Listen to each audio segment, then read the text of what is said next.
नमस्कार। आप सबको सबसे पहले तो इस कोरोना वैश्विक महामारी और कोरोना संक्रमण से लड़ने के लिए सबका बहुत बहुत धन्यवाद कि बहुत ही सुंदर तरीके से आप सबने इस कोरोना महामारी संक्रमण को हराने के लिए सब लोगों ने काम किया। प्रदेश के लोगों ने, चाहे वो युवा वर्ग हो, चाहे वो हमारे शिक्षक साथी हों, चाहे नौजवान हों, सबने सरकार के साथ मिलकर के इस संक्रमण को हराने के लिए काम किया। और मैं कह सकता हूं कि आज पूरे देश में राजस्थान के मॉडल की और राजस्थान के सरकार द्वारा कोरोना संक्रमण को रोकने के लिए किए गए प्रयासों की सब जगह सराहना हो रही है। अब सरकार के द्वारा माननीय मुख्यमंत्री जी ने 21 तारीख से लेकर के 30 तारीख तक अवेयरनेस कार्यक्रम सब जगह चालू करने की शुरुआत की है, जिसकी शुरुआत 21 तारीख को हो गई थी। राज्य स्तरीय प्रोग्राम माननीय मुख्यमंत्री जी ने सभी जनप्रतिनिधियों के साथ जुड़ करके वीसी के माध्यम से पूरे प्रदेश में जागरूकता अभियान का शुभारंभ किया। हम सब मंत्री जनप्रतिनिधिगण भी अपने अपने क्षेत्र में जनता को इस संक्रमण से बचाने के लिए, लोगों को संक्रमण से बचाने के लिए जन जागृति अभियान अवेयरनेस कार्यक्रम चलवा रहे हैं, जिसमें आप सबका सहयोग अपेक्षित है। सब लोगों से अपील करना चाहूंगा कि मास्क लगा करके रखें, 2 गज की दूरी बना के रखें, लोगों को समझाएं कि इस संक्रमण से डरने की आवश्यकता नहीं है, लेकिन बचाव की अति आवश्यकता है। इससे बच करके रहें। जो संसाधन सरकार ने इस 2-3 महीने में लॉकडाउन के दौरान उपलब्ध कराए हैं, मैं समझता हूं इससे काफी प्रदेश के लोगों को फायदा हुआ है। ये संक्रमण कब किस तरीके से कब तक चलेगा, कैसा रूप लेगा, ये किसी को पता नहीं है, इसलिए बचाव ही इसका उपाय है। लेकिन इस कोरोना संक्रमण के जो आपदा आई उसमें हम सब ने झेली है, लेकिन हमारे युवा बेरोजगार जो हमारी सरकार, गहलोत साहब की सरकार को बनाने में अपनी प्रमुख भूमिका निभा चुके हैं, और उन्हीं के कारण से हम सब आज सरकार में हैं। तो हमारा दायित्व बनता है कि जो हमारे नौजवान साथी जो सरकारी नौकरियों की तलाश में हैं, वो चाहते हैं कि सरकार हमें जल्दी से जल्दी नौकरियां दे। विभिन्न केडर की भर्तियां चाहे पहले के शासन में निकली, चाहे हमारे शासन में निकली, सब बेरोजगार नौजवानों की उम्मीद टिकी हुई है कि कब सरकार हमको नौकरी देगी। रोजाना सोशल मीडिया के माध्यम से, ट्विटर के माध्यम से, ज्ञापन के माध्यम से हजारों हजारों नौजवान साथी हमारी सरकार को, हमको, माननीय मुख्यमंत्री जी को ये ज्ञापन देते रहे हैं, हमें बताते हैं कि हमें नौकरी कब मिलेगी, किस प्रकार से मिलेगी। माननीय मुख्यमंत्री जी इस बेरोजगार नौजवानों की नौकरी देने की और लेने की जो बात है उसके लिए बड़े गंभीर हैं। हमसे इस 6 महीने के अंदर कम से कम 4-5 मीटिंग कर चुके हैं। सभी अधिकारियों के साथ हमारी वार्ता माननीय मुख्यमंत्री जी से हुई। वो हमसे बार बार एक ही बात कहते हैं कि राजस्थान को नौजवान जो बेरोजगार है, शिक्षित है, सरकार में नौकरी हासिल करने की पात्रता वो पूरी रखता है, उसको नौकरी जल्दी से जल्दी कैसे मिले, इस दिशा में सबको काम करना है। चूंकि शिक्षा विभाग का मुखिया होने के नाते मैंने मेरा धर्म समझा, मेरा दायित्व समझा, मेरा फर्ज समझा कि मैं वो नौजवान बेरोजगार जो विभिन्न केडर की नौकरियां लेने के लिए अपने आप को पात्र साबित कर चुके हैं या पात्र होने के लिए अपनी मेहनत कर रहे हैं, उनको, हर बच्चे को हम बता सकें कि कौन से केडर की परीक्षा में किस प्रकार के हम लोग आगे सरकार बढ़ रही है, किस प्रकार के उसमें व्यवधान है, किस स्तर के ऊपर क्या चीज है, वो सब चीज हम करने जा रहे हैं। सबसे पहले तो मैं जो नौजवान हमारे व्याख्याता भर्ती के लिए 5,000 लोगों ने जनवरी के माह में परीक्षा दी थी, उस वक्त काफी नौजवानों का यह भी था कि ये भर्ती आगे किसके परीक्षा, लेकिन 1.5 साल से ये भर्ती आगे खिसक रही थी। विद्यालयों में हमारे बच्चों को पढ़ाने के लिए व्याख्याताओं की आवश्यकता थी, और जो लोग तैयारी कर रहे थे 1.5-2 साल से, उनकी उम्मीदें थी कि हमें व्याख्याता भर्ती की परीक्षा जल्दी हो और परिणाम देकर के हमें नौकरी दी जाए। मैं बताना चाहूंगा इस फेसबुक लाइव के माध्यम से उन तमाम व्याख्याताओं को जो सफल हो रहे हैं। कल से माध्यमिक शिक्षा बोर्ड ने जो रिजल्ट जारी किया है, करने जा रही है, एक दिन छोड़ के सभी विषयों का आरपीएससी जो रिजल्ट जारी करेगी, उन सफल अभ्यर्थियों को मेरी तरफ से शुभकामनाएं हैं। जो इस परीक्षा में सफल नहीं हो सके, उनके लिए भी माननीय मुख्यमंत्री जी ने 3,000 पदों की शीघ्र परीक्षा कराने की सितंबर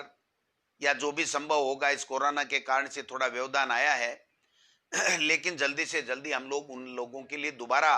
व्याख्याता बनने के द्वार खोलेंगे। अभी जो ये रिजल्ट है वो एक दिन छोड़ के एक दिन या 2 दिन छोड़ के एक दिन सभी विषयों का आएगा। मैं समझता हूं जून के लास्ट महीने में या जुलाई के फर्स्ट वीक तक,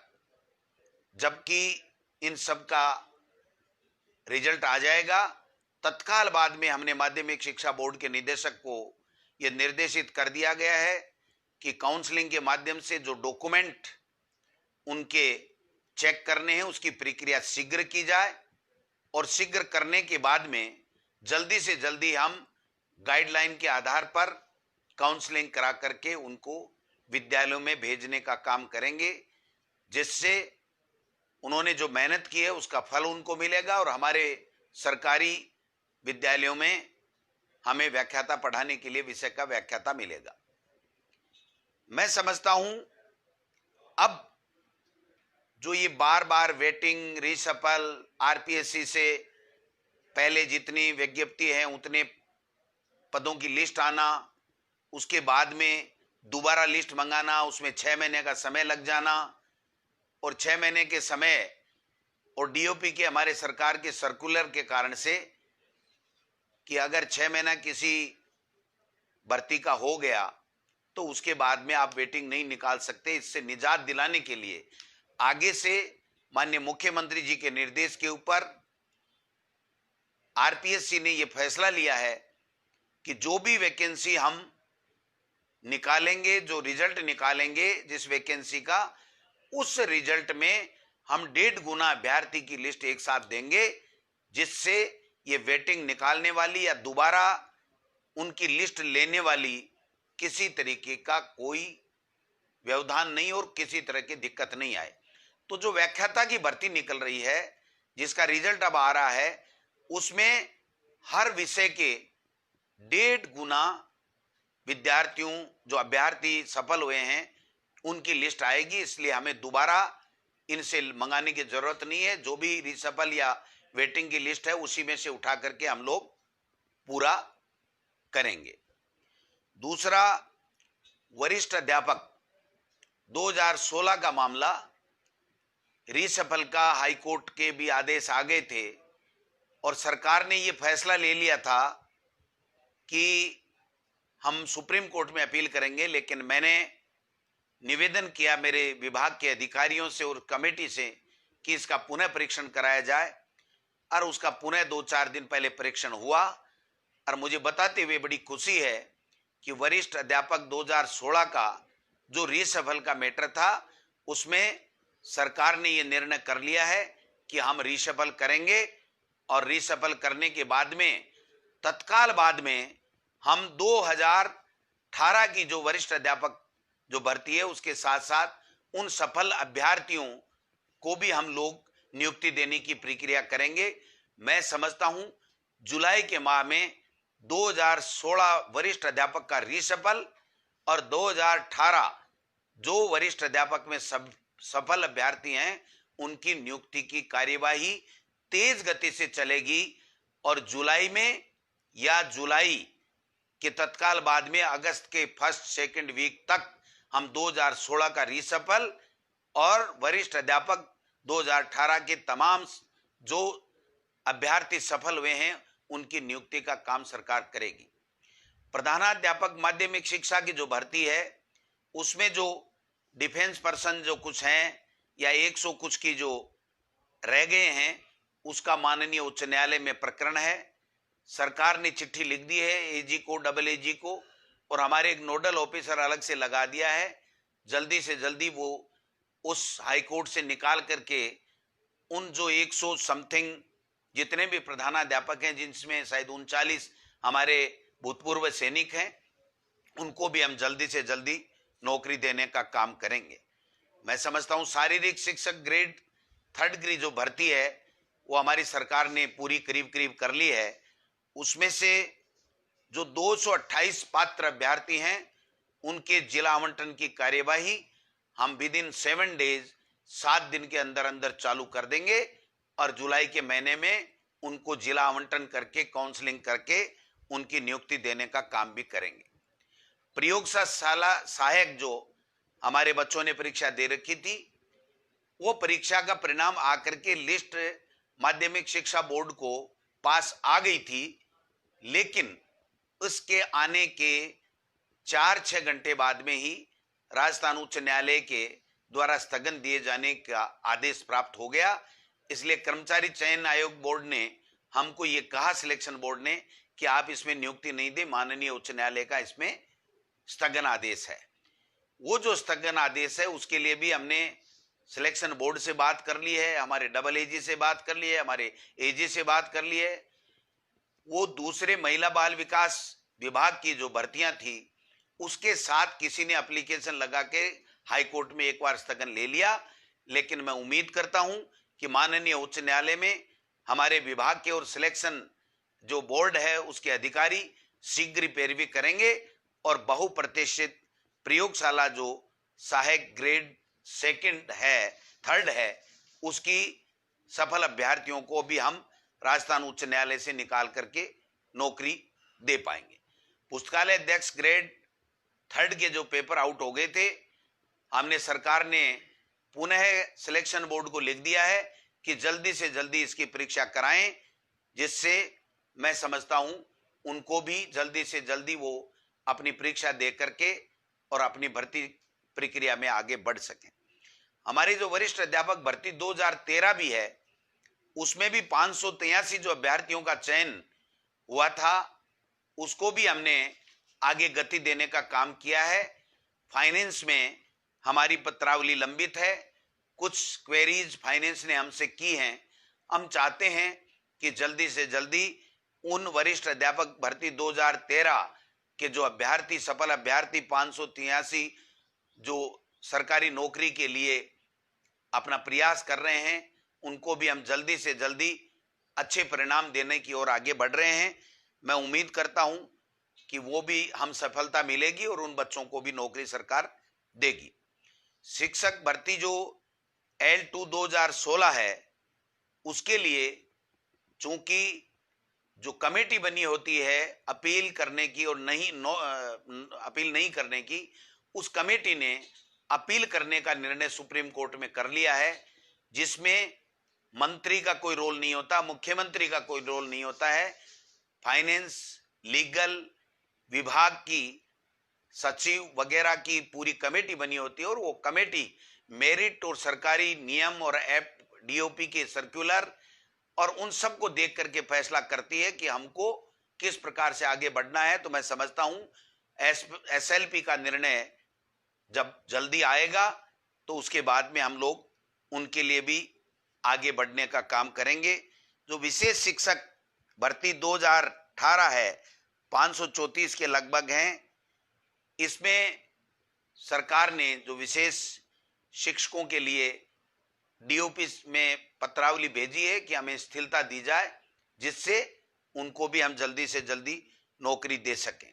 तो 2016 और 18 L1 और L2 की जो भर्तियां थी उसके बारे में भी वेटिंग लिस्ट दूसरी निकालने की कई तरह की मांग जो चल रही हैं, वो तमाम मामले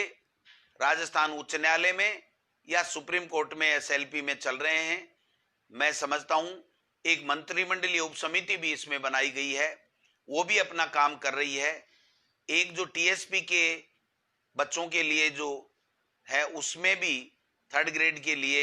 एक अधिकारी समिति 4 अधिकारियों की आईएएस अफसरों की बनाई गई है। वो समिति भी शायद 26 तारीख को अपनी अंतिम बैठक कर रही है, तो मैं समझता हूं जल्दी उसमें भी हम लोग काम करने का काम करेंगे। अब मैं जो बच्चे रीट की एग्जाम देना चाहते हैं, 31,000 की भर्ती की जो हमारी सरकार ने, माननीय मुख्यमंत्री जी ने घोषणा कर रखी है, उसमें तकरीबन काम हमने मीटिंग करके पूरा कर लिया है। ये मीटिंग की आवश्यकता मित्रों इसलिए पड़ी कि जो पहले रीट टेट हमारी सरकार कांग्रेस के शासन में हुआ करती थी, उसमें 2 एग्जामें होती थी, किसी तरह की ज्यादा कोई दिक्कत नहीं होती थी। लेकिन भारतीय जनता पार्टी की सरकार आने के बाद में रीट उनकी घोषणा के मुताबिक कर दिया गया, और रीट के कारण से 30% उनके एकेडमिक जो उनकी योग्यता है, उसके जो मार्क्स हैं, उसके आधार पर दिए गए, जिससे बाहर के प्रदेश के काफी बच्चे, जिसमें कई तरह के ऐसे प्रकरण भी आए कि फर्जी डिग्री लेकर के उसमें मार्क्स ज्यादा दिखा करके और आगे थे, जिसके कारण से हमारे राजस्थान के बच्चे वंचित हो रहे थे। काफी समय से मांग आ रही थी कि रीट की जो भर्ती है उसमें 30% जो वेटेज हमारे ग्रेजुएशन आदि का है, उसके बारे में सरकार पुनर्विचार करे। हमने हमारी भावना माननीय मुख्यमंत्री जी के समक्ष रखी, हमारे अधिकारी लेवल पर हमारी बैठकें हुई हैं, और बैठकें होकर के उसमें कई बिंदु, कुछ वर्गों को रीट में पात्रता में स्थिलन देने का बिंदु था, कॉमर्स के विद्यार्थियों को सम्मिलित करने की बात थी,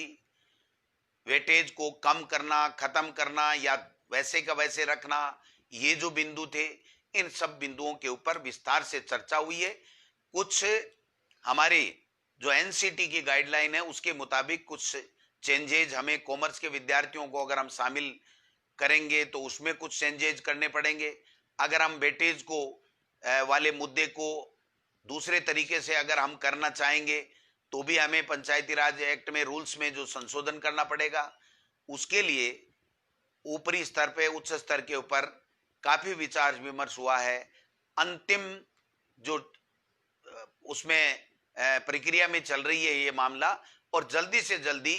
इसमें फैसला करने के उपरांत जो रीट का फाइनल सिलेक्शन थर्ड ग्रेड के टीचर का है, उसकी प्रक्रिया क्या होगी, उसका जल्दी ही निस्तारण किया जाएगा। आप निश्चिंत रहें, सरकार ये चाहती है कि हमारे बेरोजगारों को नौकरी मिले, लेकिन गहलोत साहब की ये इच्छा है कि नौकरियां, भर्तियां कोर्टों में नहीं अटके। उससे पहले आप जितनी तैयारी करनी है कर लीजिए, लेकिन जब कोई बच्चा तैयारी करके एग्जाम देता है और उसको अगर तैयारी के लिए हम लोग तैयारी के साथ में वो एग्जाम देने के बाद में अगर कोर्टों में कहीं उलझ जाता है, तो मैं समझता हूं वो दिक्कत वाली बात होती है। तो हमने प्रयास किया है कि हम जल्दी से जल्दी इस दिशा में आगे बढ़ें और कोर्ट में हमारा कोई मामला नहीं जा पाए, इस दिशा में हम लोग काम कर रहे हैं। बाकी जितने भी भर्तियां हैं उनके बारे में सब में मैंने आपको बताया है, पीटीआई का बताया है। जल्दी हम 228 का जिला आवंटन कर रहे हैं। प्रधानाध्यापक के लिए हमने हाई कोर्ट में कह दिया है, जो हमारे वरिष्ठ अध्यापक हैं 2016 का रिशफल हम करेंगे, 2018 को जल्दी हम नियुक्ति देंगे। जो कनिष्ठ सहायक जो लिपिक हैं, एलडीसी की जो भर्ती है, उसमें हमने जिला आवंटन की प्रक्रिया को पूरा कर लिया है और जो कैलेंडर दिया है उसके मुताबिक हम लोग आगे बढ़ रहे हैं और जल्दी जुलाई के महीने में भी हम लोग उनको नौकरी देंगे। मैं समझता हूं समय समय पर हम सब लोग इन चीजों की चर्चा करें और चर्चा करने के उपरांत हम लोग पारदर्शिता के साथ में, हमारी सरकार माननीय मुख्यमंत्री चाहते हैं कि पारदर्शिता से हम सारी चीजें बताएं।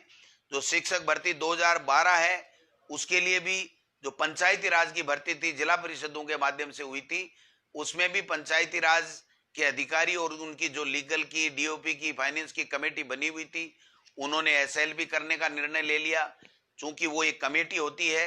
जो संविधान में उनको अधिकार प्राप्त है, उनको फैसला करना होता है कि अपील होगी या हम नोट अपील होगी, तो वो भी कर दिया गया है। बाकी जितने भी भर्तियां हैं जल्दी से जल्दी करेंगे। 31,000 टीचर्स की जो आपकी रीट की एग्जाम है, जो उसको भी हम जल्दी, इसको अंतिम फैसला करने के बाद में हम लोग इस कोरोना महामारी से हम लोग निकल जाएं, क्योंकि कई जो पढ़ने वाले बच्चे हैं वो कोचिंग में पैसा जमा करा चुके। कोचिंग के कारण से उनका भी ये बात बार बार ज्ञापन से आता है कि साहब जब तक कोचिंग नहीं खुले तब तक आप अगर रीड कराओगे तो हम पहले वाले जो कंपटीशन में जो लोगों ने तैयारी करके दी उससे हम पिछड़ जाएंगे। लेकिन मैं आपको आश्वस्त करना चाहता हूं कि हम इस भर्ती को डिले नहीं करना चाहते। ज्ञापन देना अलग बात है, निर्णय करना अलग बात है। माननीय मुख्यमंत्री जी ने ये स्पष्ट निर्देश हमारे विभाग को दिया है कि जल्दी से जल्दी 3rd ग्रेड के जो टीचर्स हैं उनके लिए रीट की जो एग्जाम है उसको आप जल्दी कराइए। हमारे व्याख्याता जो 5,000 की जल्दी से जल्दी भर्ती कीजिए, और जो बाकी शेष 3,000 की घोषणा माननीय मुख्यमंत्री जी ने कर रखी है उसके लिए भी हमने प्रक्रिया चालू कर दी है। डीपीसी हम लोग करवा रहे हैं, ऊपर से लेके नीचे तक की सबकी हम लोग डीपीसी करवा रहे हैं। 2nd ग्रेड वालों को दोनों 16 और 18 का हमने निर्णय ले लिया और जल्दी से जल्दी इनको नौकरी मिल रही है। मैं समझता हूं बहुत अच्छे तरीके से आप लोगों ने कोरोना में सबको बचाने का जो काम किया है, जो मेहनत कर रहे हैं, जो आप अवेयरनेस जागरूकता फैला रहे हैं, उसमें आप काम कीजिए। और मैं एक बात और मेरे नौजवान साथियों से करना चाहता हूं कि हमें किसी तरह का कोई मुगालता हमारी सरकार को नहीं है कि आपकी वजह से, आपकी मेहनत की वजह से और आपसे जो वादे किए हैं उसके मुताबिक हम काम कर रहे हैं। आपके कारण से हम सरकार में आए हैं। तो हमारी और हमारी कांग्रेस की सरकार की पहली प्राथमिकता है कि हम आपको जल्दी से जल्दी नौकरियां दें, आपके लिए नौकरियों के लिए वातावरण निर्माण करें, और हाई कोर्ट में हम मजबूती के साथ में पैरवी करें, सुप्रीम कोर्ट में हम मजबूती के साथ में हमारे नौजवान साथियों को नौकरी देने के लिए पैरवी करें। लेकिन चूंकि जो संवैधानिक व्यवस्थाएं बनी हुई हैं उस व्यवस्थाओं में मंत्री का या मुख्यमंत्री का जिस स्तर पे रोल हो सकता है उस स्तर पे हम हमारा रोल अदा कर सकते हैं। लेकिन जो कॉन्स्टिट्यूशनल जो कमेटी बनी होती है जिसको अपील करने या नहीं अपील करने का जो अधिकार है वो अधिकार उन्हीं को प्रदत्त है, उसमें हम कोई किसी तरीके का नहीं कर सकते। तो मैं समझता हूं इसलिए जो अपील करना नहीं करना इसमें हमारा मंत्री का या मुख्यमंत्री का रोल नहीं होता है। इसलिए ये आपको कुछ लगता होगा थोड़ा बहुत कि साहब ये अपील क्यों करते हैं, हमको नौकरी क्यों नहीं देते हैं। आप समझने की चेष्टा करें, हम बराबर उनसे सलाह करते हैं, हम बराबर उनको गाइडेंस देते रहते हैं, हम बराबर उनसे पूछते रहते हैं कि कौन सी भर्ती की। मैं आपको आश्वस्त करना चाहता हूं कि माननीय मुख्यमंत्री अशोक गहलोत की सरकार हमारे प्रदेश के बेरोजगारों को जो नई नौकरी प्राप्त करना चाहते हैं, 3rd ग्रेड के टीचर की एग्जाम देना चाहते हैं, उनके लिए इस प्रकार की व्यवस्था करना चाहती है कि कोर्टों में भर्तियां नहीं अटके और हमारे राजस्थान के नौजवानों को ज्यादा से ज्यादा संविधान में जो अधिकार दिए हुए हैं उसके तहत उनको नौकरियां मिले और 2nd ग्रेड के बच्चों को भी मिले। और हमारे जब स्कूलें खुले तो हमें व्याख्याता 2nd ग्रेड 3rd ग्रेड सब टीचर मिले, तो हमारे गरीब का गांव ढाणी में बैठा हुआ गरीब का बच्चा भी अच्छे तरीके से अपने बच्चे को सरकारी स्कूल में बिना किसी फीस के पढ़ा सके। इस तरह की व्यवस्था हम लोग करने जा रहे हैं। आपने जो कोरोना में काम किया है उसके लिए बहुत अच्छी बात है। जो एलडीसी भर्ती है 2018, इसके लिए भी हमने डीओ को जो फार्म है वो जिले वाइज हम जल्दी आज या कल में ही भेज देंगे और जल्दी जो टाइम शेड्यूल दिया गया है उसके मुताबिक हम लोग आगे बढ़ेंगे। तो आप सबको बहुत बहुत नमस्कार। धैर्य बनाए रखें। सरकार आपके द्वारा बनाई हुई है, आपकी सरकार है, आपके कल्याण के लिए, आपकी वैभूति के लिए, आपके विकास के लिए, आपकी प्रगति के लिए कार्य कर रही है। माननीय मुख्यमंत्री जी का हमेशा एक ही बात रहती है कि बेरोजगार नौजवानों को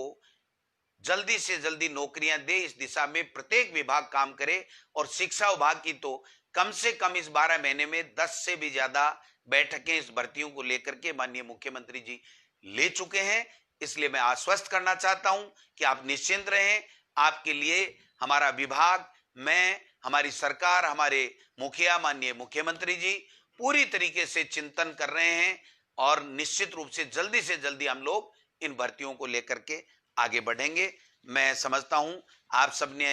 मेरी भावनाओं को समझा होगा। आपकी जो भावनाएं हम रोजाना समझते हैं, ट्विटर के माध्यम से हमें कड़वे वचन